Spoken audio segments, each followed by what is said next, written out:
Hello everybody, I'm Terry Martin and welcome to my lock tutorials. If you haven't been here before, this channel is for people with dreadlocks.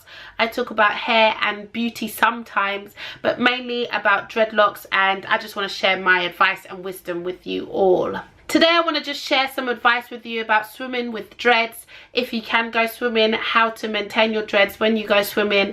I think this is a question that a lot of people ask. Some women don't like to swim anyway, so you've got no problem. But if you are going on a vacation and you want to just, you know, dip in the pool, maybe get your hair a little bit wet, or you want to swim and exercise, well, here's some tips on how you can maintain the healthiness of your dreads whilst doing so. Tip number one is to invest into a swimming cap. Because you've got so much hair, don't think that there isn't a swimming cap out there for you. I got this one. As you can see, Dread Empire provided me with this. It's a massive swimming cap. It's massive. But it fits all my hair in it just fine. It's nice and secure around the edges so no water gets in, and it's definitely a good investment. It is going to be a bit more expensive than a normal swimming cap, but why not just try and keep your hair as dry as possible, especially if you are going to be swimming often and you want to keep your curls or your hairstyle, whatever's going on, invest in a swimming cap.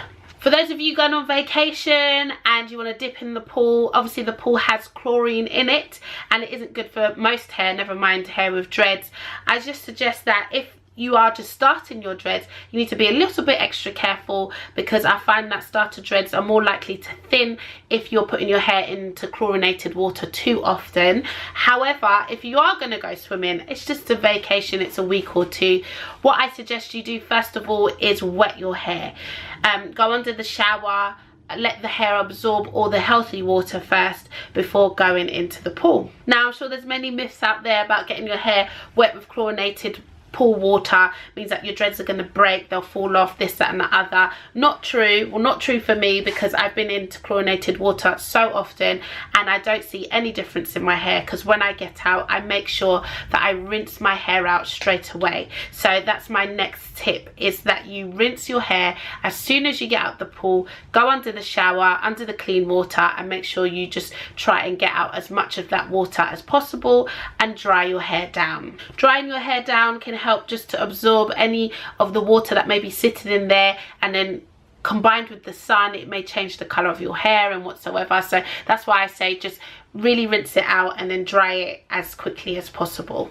I think a very quick and easy tip also is, once you finish swimming, is to put some conditioner in your hair, because obviously all the chemicals in the water acts like almost like shampoo, where you can imagine a hair follicle and it roughs it all up, so all the hair spikes are pointing upwards.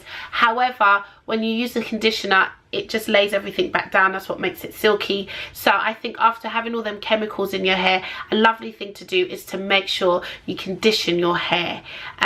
Even if you're going to go swimming multiple days, at the end of each day, I don't think there's any harm in just rubbing some conditioner in your hair, leaving it for a few minutes, rinsing it out, drying it, and enjoying the rest of your evening. I don't think you can over condition, put it that way. I hope that this video was helpful for you, that you're able to feel a bit more confident when going swimming. Please remember that just because you have dreads doesn't mean you can't go swimming, doesn't mean that your dreads are going to get damaged. I just say try following those tips that I've given you and you'll see that there shouldn't be much change in your hair. Now, for hair that's coloured, I can't really comment because I haven't bleached or coloured my hair in a long time.